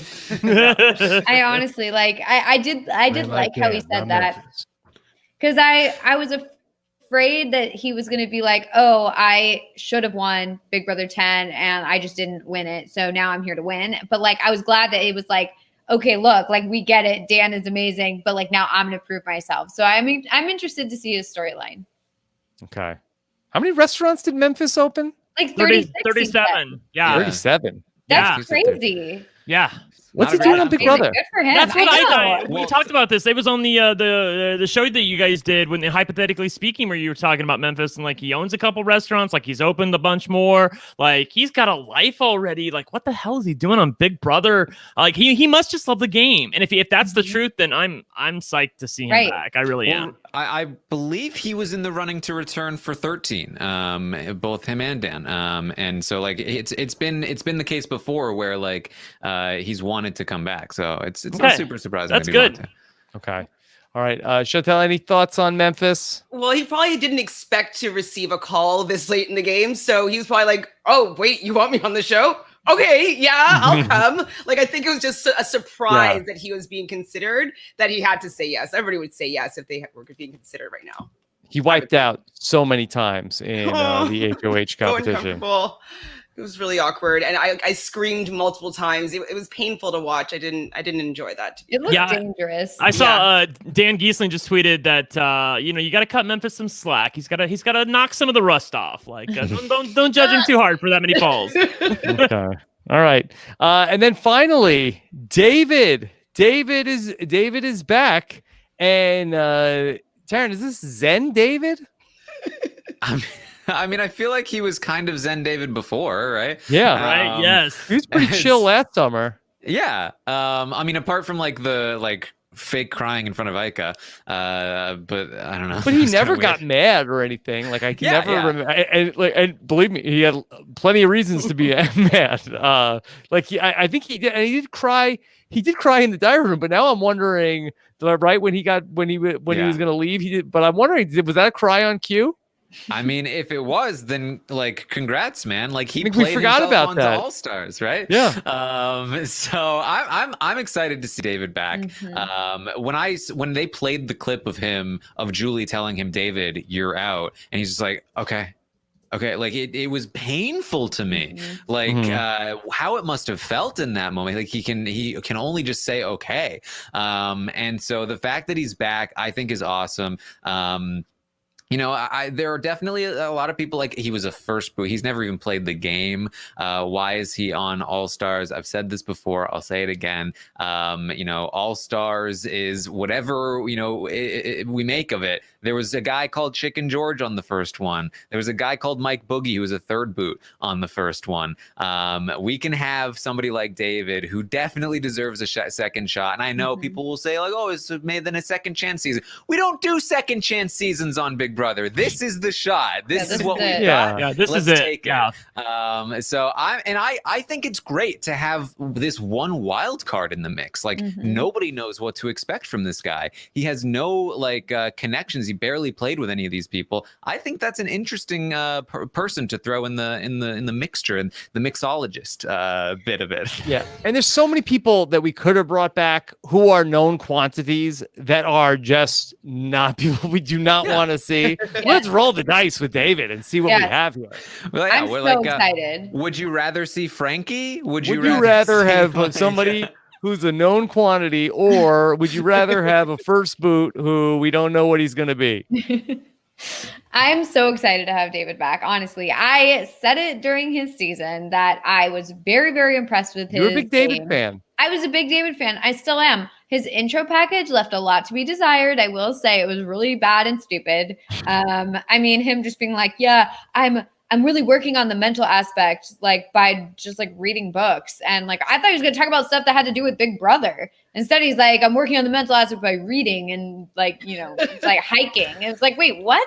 So I don't know. It's bad. He got beaten at comp by Cliff Hogg. Okay. I think, if he wants to like joke about like, okay, well, I'm really like working on the competition aspect and like do some sort of joke about that, or like, and maybe have working him on like night vision, right? Like using night vision goggles or something, or like make some sort of like, or to even talk about the fact that like he was really not just that he's good at reading people, but he was able to like come into a house where he didn't hang out or know any of them and immediately be able to sense what was going on in the house, who was with who, and at that point, they weren't even letting them talk game with the rest of the house. So like all the campers like weren't allowed to talk game. And so it was just like, he had to like pick up on vibes and pick up on the way people were hanging out with each other in order to really get a full on read of the house. And I felt like if he had gotten back in the game, he could have done really well. So I'm very excited to see him this season. I felt like he could have really done a better intro, and it was like, just like, okay, you're not doing yourselves any favor with this thing, but I'm so excited to see him back, and I do think he deserves a second chance. So, I'm excited. Brent, let me just ask you in terms of David in this cast, was he a late addition that most people probably did not get a chance to talk to before the season started? I wouldn't call him necessarily a late addition. I think he's been on the board for a while as somebody who was definitely, if not a lock, but definitely somebody who was going to come back to Big Brother. I have to believe he's probably had at least a few conversations with people, maybe not a lot. Maybe somebody thought maybe some people thought he was an alternate. I'm with Melissa. I'm also very psyched that David has come back, mainly because the fact that I feel like there's untapped potential there. And Big Brother All Stars is whatever you want to make it. It's in the eye of the beholder. So, if they want to bring David Alexander back and give him a second shot when he really never got his first shot on Big Brother the first time, I'm all for it. David's Twitter account right now also the best current house guest in the house Twitter account right now. Yes. Probably followed by Danny, aka Dom. Yeah, I saw David Alexander tweeting yesterday that he watched Audrey Middleton in Sequester. He was like all about Sequester and he wanted to play. And I'm like, aren't you actually in Sequester right now? The promo came out, like, was leaked this morning with David in it. And he was like, I don't trust the Photoshop, guys. So good. Chantele, do you think that David is set up well here in this house to have a? No, you think he won't do well? I'm really happy that he's here. I think he 100% deserves a second chance, but I think he's out of his league. I think that people are just going to be outplaying him just even in the beginning game. I think by the time he gets his footing, he's going to be on the block and going out. I just don't know if he can get in there quickly enough because he's just not familiar with the game. And these people are all pretty much experts at the game. They play a full season at least. And so I think he's out of his league. Interesting. I hope that this table maze performance is not representative of David's time in the house because that's essentially the thing that he lost on for the competition to come back. Not another table maze. You'd expect him to work on it a little bit, right? So like it feels like he is not necessarily trained up on the things that he might have been. That should have been his promo package. I think that David is going to be okay here in the beginning of this game, but that he had to endure so much last summer to be one of these camp comeback people, and he really didn't even have any sort of incident with like that he was like trying to get in good with Jack and Jackson. And he was like in that situation, like I think he's not going to rock the boat. Like I think that he's somebody that I think is going to play like a floater game early on. He's going to hang out with Cody. He'll be in the backyard lifting weights in these next couple of days. And I don't think he's going to see the block here early on. I don't know about that. I think there is I don't think he's going to be the target. I do think he could be a pawn for Cody because, there are people that, maybe you want to have, maybe you have relationships with, maybe some other people you have tenuous relationships with. I always think that in these situations, you go with the devil not the devil you don't. And he doesn't know many people. So I do worry that he could be a pawn if the nominations change with this safety suite thing. Like, I don't even know, it's possible. All right. I'm gonna be so angry if he goes out first and it's another like situation like in Survivor where it's like, well, they've already like been first out. Like this won't be that painful for them. Mm-hmm. I don't think he'll go out first. I will be very upset. Okay. Well, this is a great segue to talk about, what is Cody going to do with these nominations? So Cody's our first HOH, and he's got to come up with two people. We've seen how Cody plays. So, Chantele, do you think you have a read on who Cody might put up on the block this week? The only person that I was kind of thinking was Nicole Franzel. That was the first name that kind of popped in my head. Why? I'm not sure if because he played with her. Yeah, I know. I don't know if they still have a good relationship now.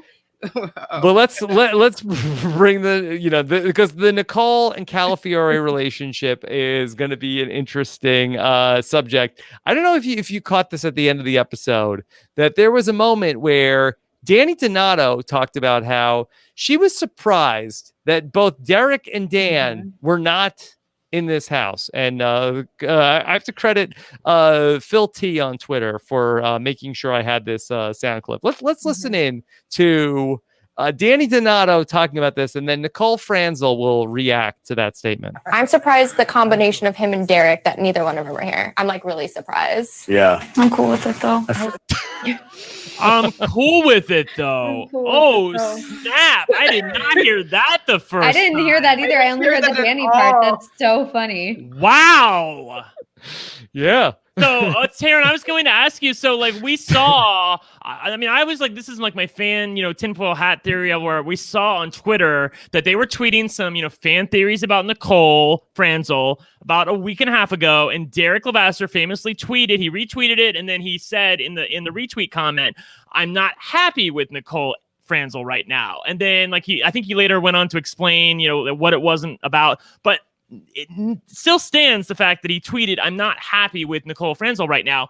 Cody, talked to Derek before the season, but if Cody's looking at the game board and looking at the people that he knows and doesn't know, Nicole is one of the people that he at least has to have, I would think, an okay relationship with. So I don't think he goes after her unless it's really caustic.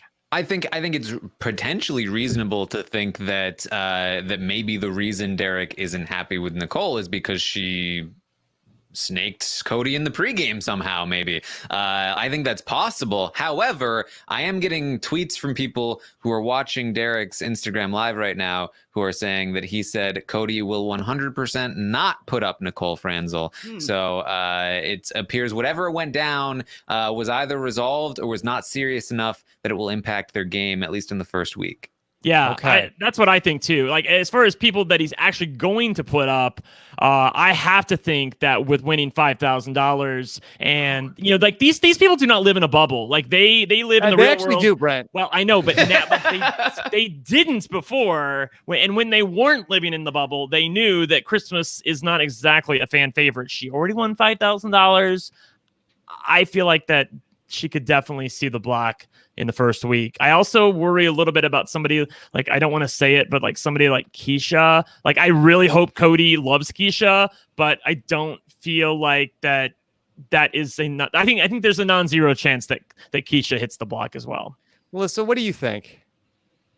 It's tough. It's hard because it's like I keep thinking that people who were on their season together will not target each other, but then I also feel like there's the possibility that, like, well, maybe they would target each other because it's like vengeance or whatever. So I really don't know. I think it's possible. I think the Christmas thing makes sense.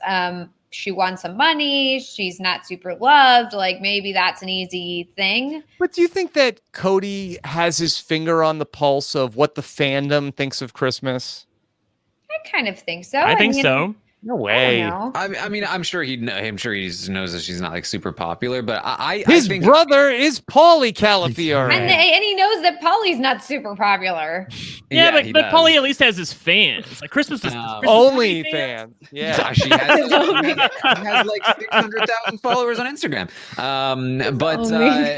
I mean, Cody told us, he told Julie that, like, look, if you go with a house target, you don't get as much blood on your hands. The odds of the person coming that stays winning the next HOH are pretty low.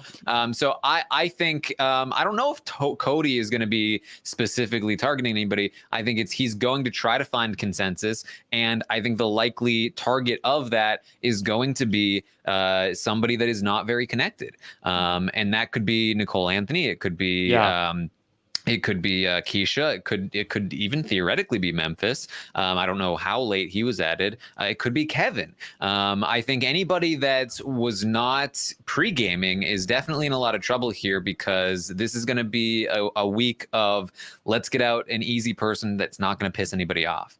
I still think that he's going to go after Christmas. I think that Christmas is the consensus target of the house. I think that they saw her during that first HOH competition. Like, she was, she was one of the people that advanced to the end and actually was able to move that board around. Like, and she doesn't necessarily connect well with people. Like, she connected well with Josh and Paul, but like, I still think she can be a little hot-headed sometimes. You are trying so hard to manifest this. I am. That's okay. He's no way. Listen, we've got Rob, we have gotten everything follow we him wanted around this house all for 85 days. Christmas is deeply attached to Josh, who is attached to Davon, who is in the challenge, who is attached to Paulie. That is a lot of 6 degrees of separation. But Josh was going to be there. I guarantee Josh was planning on working with Christmas, which means Cody was probably planning on working with Christmas. Like, I think there's a lot there there's a lot more there, especially now that Josh and Casey are gone. Like, somebody like Christmas is like, I mean, I only now have a connection to somebody like Cody and Davon. Like, please take me, because I've got nobody now. Yeah, I'm calling it now. Christmas, Davon, David Alexander. Those are the nominees. I'm saying it. I'm also worried about Kesar because, if he's saying that he doesn't really have that much of a connection to him, Kesar. Kesar. I don't know. Everybody keeps on changing. I don't know what's the right one. I would normally say Kesar. It's Kesar. Kesar. I would say Kaser. Yeah. But everybody's saying things. What up, differently. Kaser? What up, Yeah. Kaser? Okay, but I think that, he doesn't know him that well, and he played so long ago that maybe it'd be, I don't know who you are, so I'm going to put you up on the block. Sorry, bud. And, that would be it. So I will say, Rob, by the way, I know that we heard a lot of fan theories. There were some rumors going around about, like, what the HOH, at one point there was going to be like 3 HOHs people were talking about. I'm just really glad we crowned a freaking HOH. He's going to nominate 2 people. We're going to get a veto on Wednesday and an eviction on Thursday. Like that, I'm just thrilled about that. that because like there were a lot of ways for this to go bad, and I think for the most part it's going to go pretty right. So, Brent, did you hear about the safety lounge? Yeah, whatever. Sweet Taran. There's a thing called the safety lounge, guys. What is this? This is how it works. People go into the safety lounge and then they come out of the safety lounge, and we'll tell you more details later. But first, let's talk to the house guests and tell them the same information. Hey, house guests, there's a thing called the safety lounge. I'll stop now because I'm kidding. Yeah. Taran's campaigning to be the new Julie. Yeah. Julie was safety suite. Safety suite. Yeah, that's right. I guess she didn't say it enough times. Yeah. She didn't say it enough times. Could Ian Terry see the block this week, Melissa?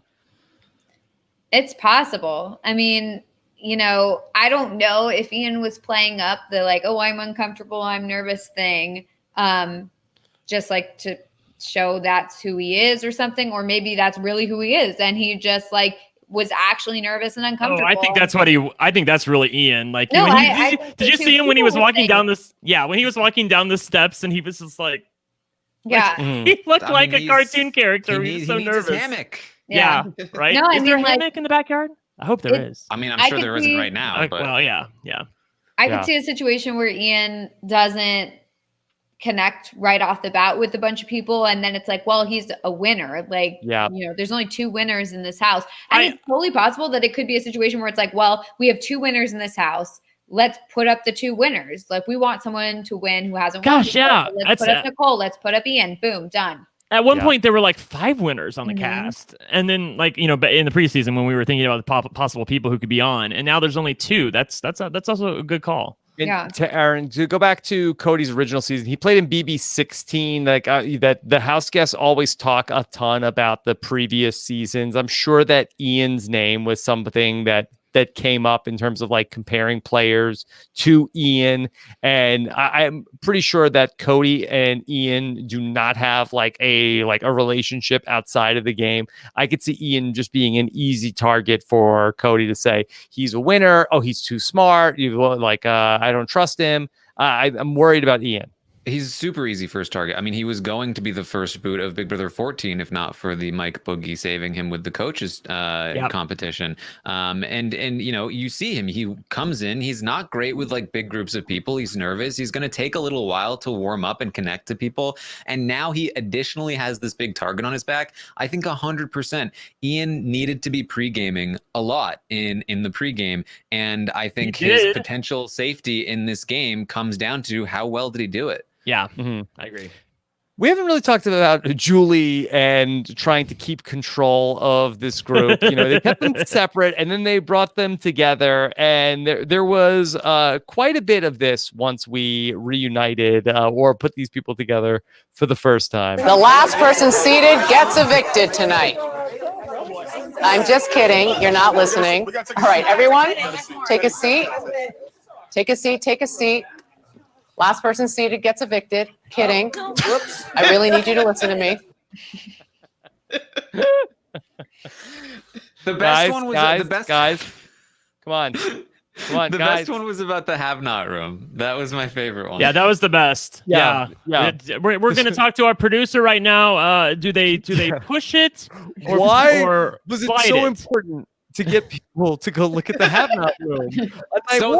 So that they could talk about the safety suite 5 times. I guess so. All right. This was, so they send the 4 have-nots up to the have-not room to go in there. All right, then just stay in the hall for 7 days. I'm kidding. I'm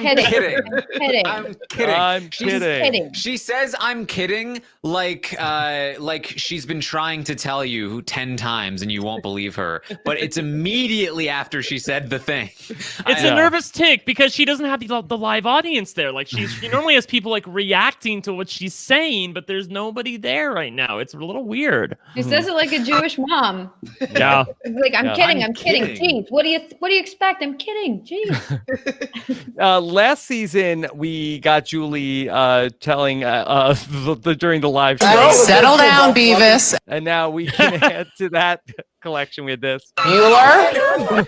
I heard that. I was like, did she say Bueller? Bueller? Anyone? Bueller? Yeah. So, Julie's got all the references. Got references. What does Julie expect? Like, they're meeting each other for the first time, and you expect them to just like sit down and not greet the other people like a mean person? No, they're gonna act as friendly as possible because they don't want to give off a bad first impression. They should have made like Well, that's why they should have made that more longer. Like they should have like cut out like all that of was those fun to mazes. see. Yeah, That was that's fun to what we see. want. Yeah, they should have made the maze like 2 minutes long. Put bumpers on the end so the 5 ball doesn't go off the track, and It should then have like just been go in, find where the thing is, come back out, and put a thing on the board and that Thank says you. the right thing. That Boom, would have been. done. I would have been here for that. Yeah. We don't need a maze. We don't need any of that. It's just quick in and out, go, done. Yeah. Chantele, can I give you one other conspiracy theory from tonight? So after Memphis went and fell down 9 times. Oh, I was was mad. Way too easy for Cody then to see which things were still shaking back and forth and just not jump on them. That was the first thing that I saw, and I was like, are they going to restart this competition, or like they need to reset these pieces because he could clearly see which ones are moving and which one not to try stepping on. And so obviously he's going to have a super fast time with he has them all vibrating and show him what the path is. So he's going to have the best time. And then they had a commercial break. So all of them reset, and then it never really was able to happen again. And then after the first person went, Julie was like, wait, we have to wait so that the pieces stop moving. And I'm like, oh, now you're going to wait for the pieces to stop wobbling? Well, now? I'm not saying it was intentional, but it noticed sucked. it and put a stop to it. Yeah, it was like there wasn't an accident that he went in 22 seconds. Well, I mean, whatever. Like he won, but that wasn't well thought out. All right. Let's get to some questions here from the listeners and hear what they had to say tonight. Okay, let's go ahead and start to bring some in. Mindy Bond says, do you think that Cody could see Kesar as his new Derek? Kesar is calm, cool, and saying strategic. it like that. Sorry. Kesar. Yeah, it's only for Cody. I don't know.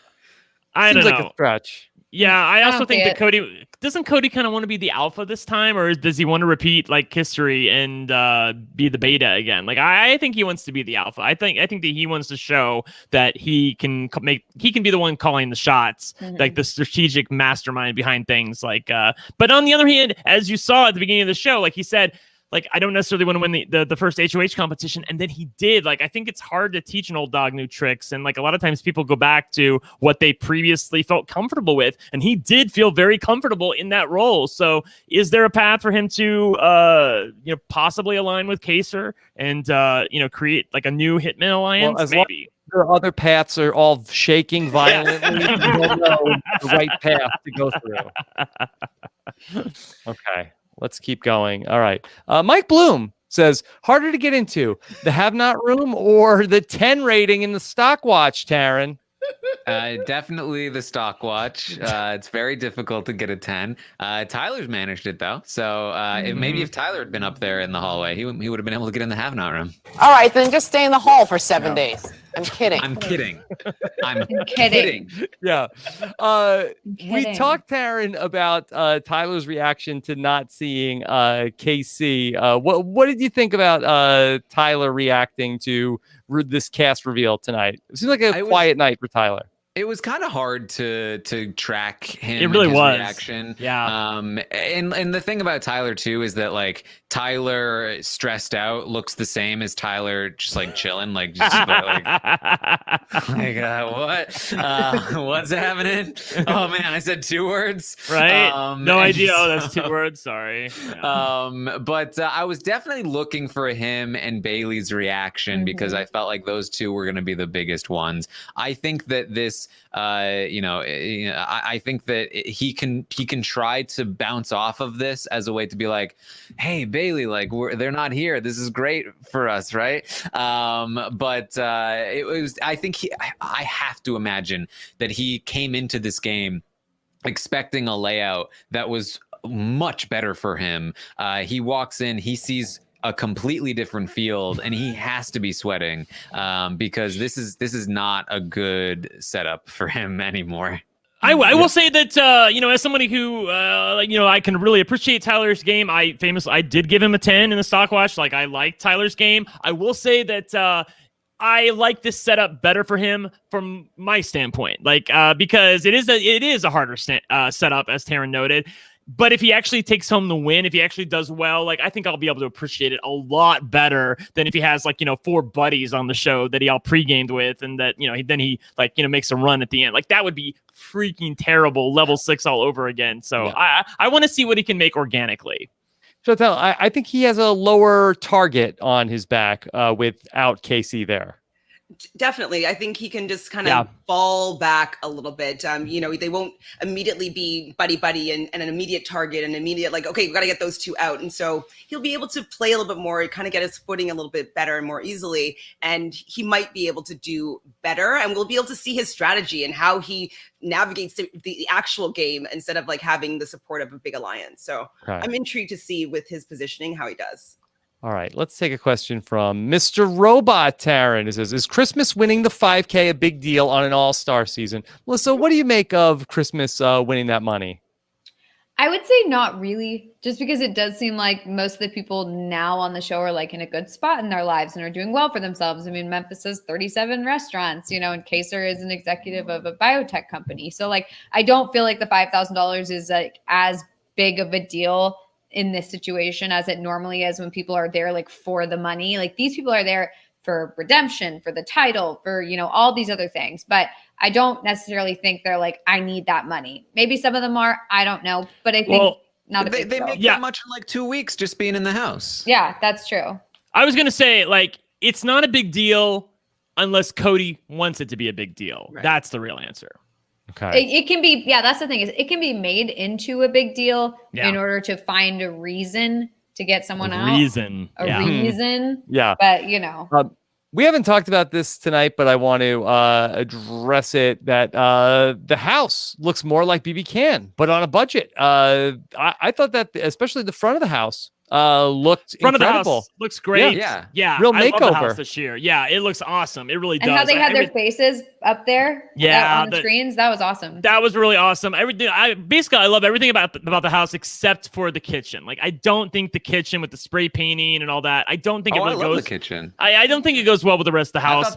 The comic room for me is the that one a little bit. That's a little weird too. Comic room is just, we've seen that before. Yeah. But I also love the HOH room. The HOH room. Oh Melissa. my God, it's amazing. Yes. It actually looks like a penthouse with the windows really and everything. does. A 3-story penthouse. It does. It looks like Enzo's penthouse. Yes. I actually have a theory about the new house. I feel because of the merger with CBS and Viacom takes care of MTV, that it's a little bit more the real world style and the challenge house style, kind of big, lofty, and so I think that the people that usually would be working on the challenge are hey, do you want to do a new gig here? We need to trade out staff. So can you come in and construct a new house for this year?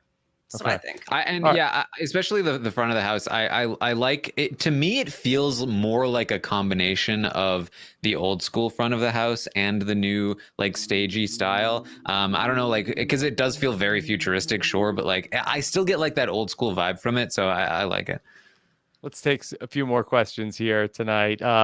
Mike Daskis says, how in the Old West when they tried to hang a guy and the rope broke and they just set him free? Well, they should apply the same logic and let the BB22 have-nots for the week because they couldn't open their room. Yeah.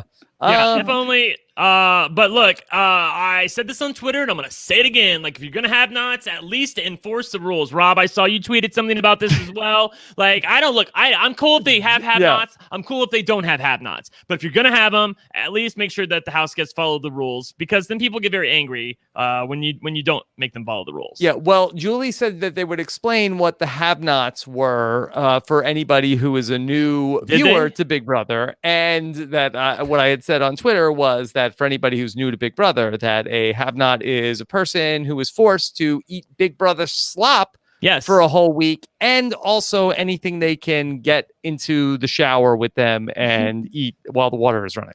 Yes. Yeah. That famously, Chrissy and Big Brother OTT looked that up in the rule book. It's there. Yeah.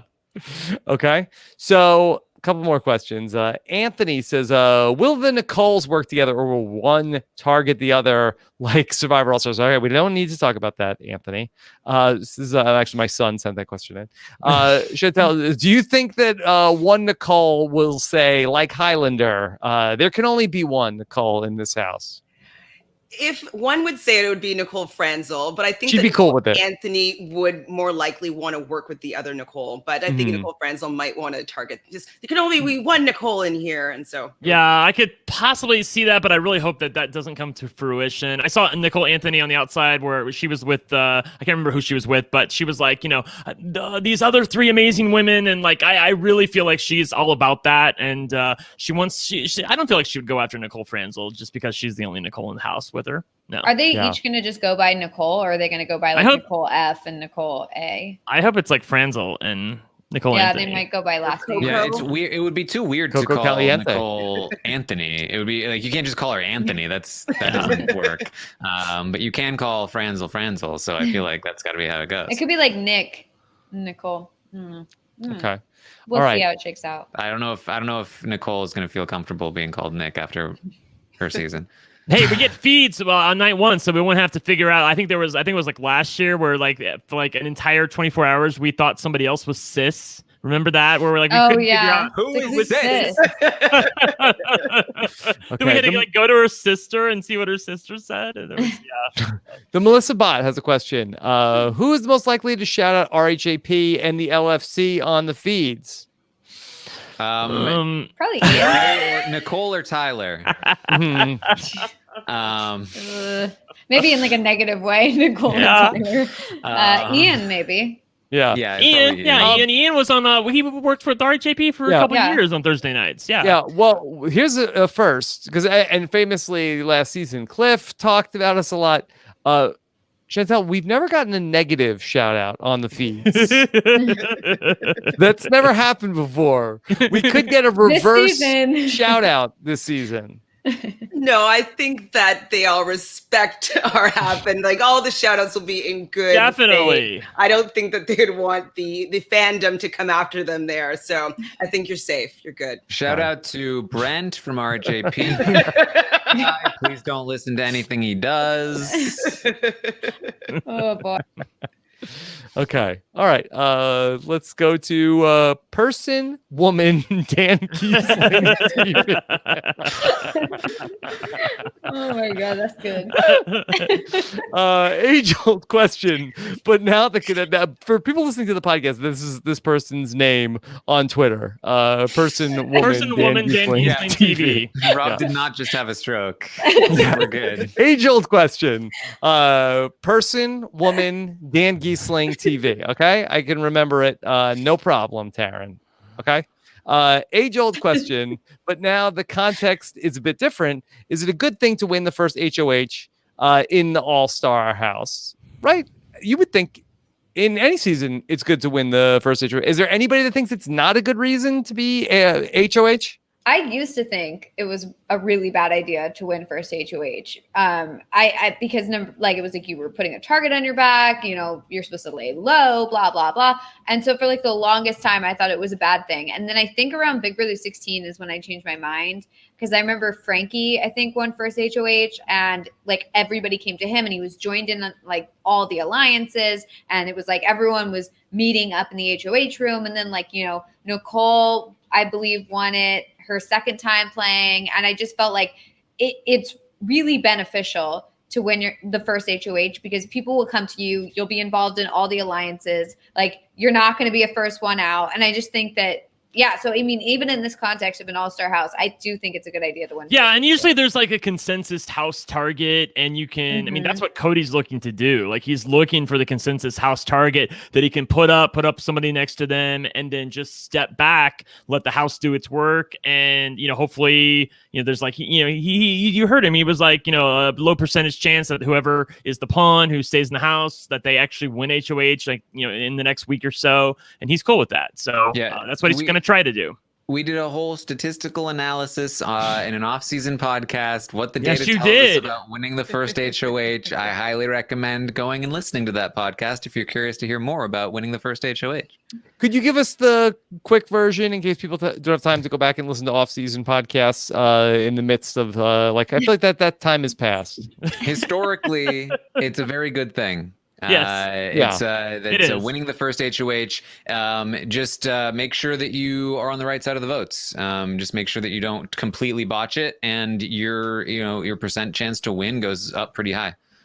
Yeah, as long as you use it to not to make alliances and make people that you're working with, and it doesn't make an enemy out of you. Like if you use it in the right way, I think it could be really beneficial to to be the foundation for your whole game. So yeah, I think it's really beneficial. Person, woman, Dan Giesling, TV. Heidi Marshall says, so now I'm rooting for the Have Not Alliance. Anybody with me? Okay. Yeah, they got to crawl through the room. Taran, Big Brother loves to see people crawling through a crawl space. I mean, I guess that they couldn't put Ian in a dog costume, so they just made him get on all fours. I don't know what's going on here. They just love to humiliate their contestants. Yeah, that was so dumb too. The whole envelopes thing. I thought there was going to be like 5 different things in the envelopes. Julie kept talking about like, oh, there could be good things, could be bad things in the envelopes. It was like one $5,000 prize, and the rest might as well have been blank. Like this it was so a far cry from the Black Widow endurance competition in the original All Stars season, where they had like actual prizes, yeah, and punishments. Like this is so dumb. Yeah. Okay, look, Taran, it's not like they had a long time to get ready for this. Okay. This kind of just spur of the moment. They're just obsessed with their big set piece competitions. There's such a disconnect. Okay, all right. This is one from Lee. We hate the shout outs and holding the door, as many of the All-Stars have tweeted. Do you think they will do it now that they're in the house? I hope not. The entrance. There's to the no house audience. What are they looking at? Let them keep the door open the whole time. Yeah, right. Julie, wait, what's the? Are they gonna pump in crowd noise? That's very true. It's just Julie. It's just Julie. Julie's like, hey guys, what's going on out there? Yeah. I do like the entrance to the house though. It's like downstairs. It's like a descent into madness with like these lights. It's great. Yeah. Okay. All right. Chandler says, was it just me or is Julie having fun tonight, bantering with the house guests and threatening to evict them for not listening? So much kidding. Chantele, do you think that Julie was enjoying herself tonight? I actually think she was. I think not having the pressure of the crowd, she just had to be herself. Like she was bantering with herself and the house guests. And so I think she was having a good time with it because there's nobody that was like going to have dead silence. Like it was all silence. So she was having fun. Do we have any word if Julie is also in a bubble like the crew, or is she basically coming in and out? I think she's just coming in and out. Yeah. They also said that the crew wasn't being sequestered somewhere. It was like they would come in and work kind of like separately and then go back to their homes. At least that's what I read in an article, which I feel like kind of defeats the purpose of the whole thing. But I think they're all sectioned into different groups of people, so that like if one person does get infected, they just pull that whole group, but the rest of the crew is separate from that group.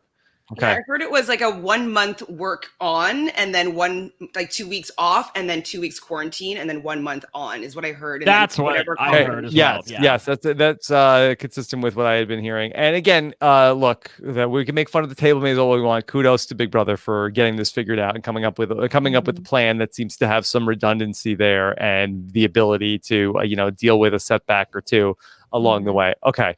All right, let's go to Joey. How are you guys feeling about Ian's chance of staying safe the first week with Cody as HOH? I don't feel great. I feel okay. I don't feel as good as I did when I realized that Melissa noted that there's only 2 winners in the cast. Like in my head, like I thought there was more than that. And then after some changes and some people dropping out and some new people coming in, it's only 2 winners, and that's definitely a possibility. I'm hoping that the consensus house target is somebody like, maybe Nicole, maybe Christmas, maybe someone we're not really feeling, and then like you just puts up somebody else as a pawn. But Ian's definitely a possibility to hit the block. Okay. Hope he can get his R score where it needs to be. All right, let's do one last question, and then we'll start to wrap things up tonight. Because look, we over 5,000 people are watching us live here, and at 1 a.m. it is Eastern. 1 a.m. on the East Coast. God bless you. You are the real ones. Okay. All right. Ride or dies. I love IRL says, how many pre-show alliances or friendships do you think were made, and do you think that they'll play a heavy role on the season? I think that's a fair question. Melissa, do you think that this season will be determined by the pregame alliances, or do you think they'll end up not being that big of a deal? I feel like in the beginning, they're definitely going to be a big deal. And I think that might then impact the rest of the game moving forward. So I do think they're going to have a big impact on it. I don't know necessarily what those pregame alliances or discussions are, but I think it'll be really interesting to see, and to see if they try and hide it at all. Like, I wonder if they're going to be like, oh, it's crazy to see you. Let's make an alliance. And rather than like, hey, like, we know we're good. I don't know. Right. So relationships will matter more. People that like are friends outside of the house, that will matter the most. And then relationships that are built in the house will be helped along by pregame relationships, pregame alliances. But I think the pregame alliances will have a big impact early on. And then you'll see relationships actually start to develop in the house, and those will probably start to break apart these set pregame alliances into bigger, smaller pieces. Yeah, if you're somebody who's good at if you pride yourself on building good social relationships, in the long game in the house, you just have to survive this first initial, run of HOHs for like the first 2 or 3 weeks, where some of the pre-gaming is going to have a big influence on what happens. If you can get your foot in the door and really make a run at it and make some bonds with people, like I think people like Ian, Keisha, people that have good instincts when it comes to bonding with other house guests, I like their chances, but they have to avoid this first hurdle of HOHs. Okay. All right. Let's talk about what's coming up on the podcast. Of course, a lot of stuff going on Rob Has a Podcast. If you have been away for a little bit and just jumping back in, and we're very excited about a brand new podcast that we have coming up here. We are talking about 90 Day Fiance. That would be specifically Puya Zambakili is going to be hosting a weekly roundtable talking about 90 Day Fiance. So be on the lookout for that. You could subscribe to our 90 Day Fiance podcast feed at robbinswebsite.com/90 Day Fiance. Just kicked it off last week. Yes. That's the show about Nicole and Victor in the Big Brother house. Yeah, it's about the length of the Big Brother season. So there you go. You go 90 days, and then eventually of that, but I'm very excited about it. Yes. Julie had asked Nicole about the wedding coming up. And I'm sure you're not a bridezilla. No. Okay. All right. She's scintillating television, ladies and gentlemen. Yes. Okay. We know why she was brought back. Kidding. Julie's just kidding. Okay. All right. Let's talk about The Bachelor is back. I catch what Amy and Haley has to say, plus some Bachelor breaking news coming up from the Bachelor bubble as well with Amy and Haley in our Bachelor wrap-up feed on News AF today. Myself and Danny and Tyson got into everything going on in the world. A weekly look at the internet's most interesting news stories over on News AF. The B&B. Boy, let me tell you about the B&B. Not only are there Survivor B&Bs for our Wiggle Through Time series, but also Mike and Liana are going to be playing some games about Big Brother all summer long. Yes, and you can catch the Big Brother B&B in our Big Brother podcast feed as well. So Mike and Liana are doing double duty right now. Yeah, I'm excited for that. I don't often get the chance to see Mike Bloom talk about Big Brother. Taran just celebrated 10,000 followers on Twitch last night, and congratulations. He went back and saw the first podcast that me and Taran ever did together, which was hosted by Mike Bloom, which I had forgotten about. And Mike's a lot of fun talking about Big Brother, and of course, I love my girl Liana. Okay. Yeah. All All right. That's what's going on the B&B. And then also David Bloomberg and Jessica Lewis are also continuing to talk about why blank lost on Survivor. And they may also have some Big Brother coverage coming your way. If who goes out on week 1, you may hear David Bloomberg and Jessica Lewis talking about why they lost Big Brother first. Are there rules? Yeah, we'll find out. You gotta listen to find out, Chantele. Okay. All right. Then, of course, Tough as Nails. If you watched the hour leading up to Big Brother on CBS tonight, you saw episode number 6 of Tough as Nails. The barrel challenge was harrowing. They climbed up telephone poles. Okay. Those were some challenges. Phil Kogan joins Mike Bloom, Jessica Lisa, and myself on our Tough as Nails recap coming to you on Thursday morning. So be on the lookout for that with Phil. And then Taran will have Big Brother All-Stars live feed update number 1 coming up, we believe, sometime around 11 a.m., maybe earlier if Taran pulls an all-nighter. What's it looking like at this point? I have no idea. We've barely even started, Rob. We've barely even started. Okay. All right, so be on the lookout. It'll be fun though. I'll be like, there's going to be a lot of information, a lot of setting the table here. So make sure you check it out. Okay, set the table for live feed update with Taran tomorrow. Of course, make sure you subscribe to the podcast feed so you don't miss it. And then we will also have, it's the Big Brother All-Stars draft. Do we have cast photos out? Wow. Did that happen while we were on? It's on. Their bios are up on CBS.com. Okay. I love the chat was calling him Ancient Ian. Ancient Ian. Okay. He's got All right. that streak. Yeah. We will spend all day Thursday trying to figure out what the draft order will be for Thursday night. So Yes, be on the lookout for that. Thursday night, yeah. Thursday night, 8 tomorrow p.m. 8 p.m. Eastern. What did I say? The wrong day? On the image it says Friday. Okay, Thursday night, 8 p.m. Eastern. Okay, be on the lookout for that. We won't put the image back up. Okay, and then Mike and Liana will have Big Brother B&B episode number 1 coming this weekend. Be on the lookout for that. Sunday night, we're going to be back. We don't know what time because there is going to be PGA golf. That is something that's happening at some point. This is kind of like Taran's live feed update tomorrow. We'll let you know when it's on.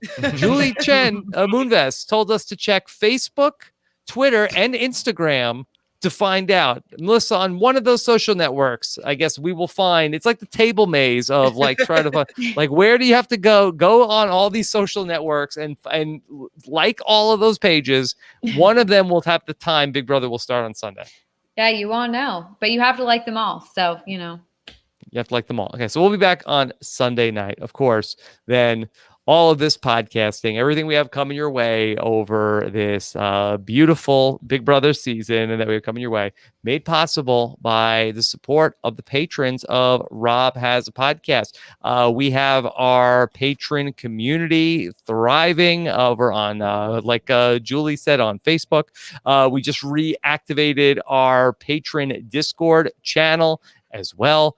Patron only podcast feed and more, all at robhasawebsite.com/patron. Really appreciate your support here at the start of the season. And if becoming a patron is not your thing or the timing is not good for you right now, the easiest thing that you can do that's completely free to support the show, go to Apple Podcasts and give the show an honest rating, either in the Rob Has a Podcast feed at robswebsite.com/iTunes or at robswebsite.com/BB podcast to help support the shows. Okay. All right. Chantele, it was so nice to get the podcast with you again. It was so fun. I'm so happy to be here. I'm so happy to be talking about Big Brother. As I've said before, with summertime, I think Big Brother is always the end of June and beginning of July, a new Big Brother is coming. And so it feels really great to be getting into the live feeds and talking about my favorite show. Okay. Chantele, where can people hear more from you on Facebook, Twitter, and Instagram, like Julie tells people to look? Instagram will probably be the easiest. I have like a link in my bio that has everything. So it's like a one-stop shop. And that's going to be at ShanFranFran on Instagram. Okay. Also, that an easy way to rate this podcast, go to ratethispodcast.com/RHAP. That's a short link that you can use to give the podcast your honest rating. Okay. Brent, what's coming up for you? Just covering Big Brother, having a great time, and still, watching Sequester and promoting that, and really excited about covering the live feeds. And they're going to be on in about 45 minutes, something like that, at 2 a.m. Eastern. How many Cokes will you have tonight? I have a lot of them. I'm ready. I specifically slept the entire day so that I was ready to go tonight and then all through the night for the live feed. So what will you do? Will you live chat, live tweet the live feeds? I don't know. I'll do whatever. Taran might be on his Twitch. I don't know. I might come over there. Sounds like inviting yourself. Yeah, I kind of do that sometimes. If he wants to have me, I don't have my own Twitch, so I'm I'll come over to see Taran. But if he's not, if he's doing his own thing, then I'll probably just tweet about it, or I might go on Periscope on Twitter. Who knows? Okay, who knows? Who knows what the night can hold? All right, Melissa, what's new with you? Just Big Brother now. I'm very excited to watch the show. I'm very excited to win the draft. Melissa's calling a shot like Tyler. Yeah. I'm doing it. Yeah. I'm going to win this time. Yeah. Would you call yourself the total package? Yeah, I'd call myself the total package. Wow. I like it. Yes. Do you own a tractor? I do have not a blazer. own a tractor. I do have a blazer, so we're all good here. Okay. Yeah, it's just excited to watch Big Brother. I'm very glad it's back, so this is great. Yeah. All right. And Taran, where can people find you?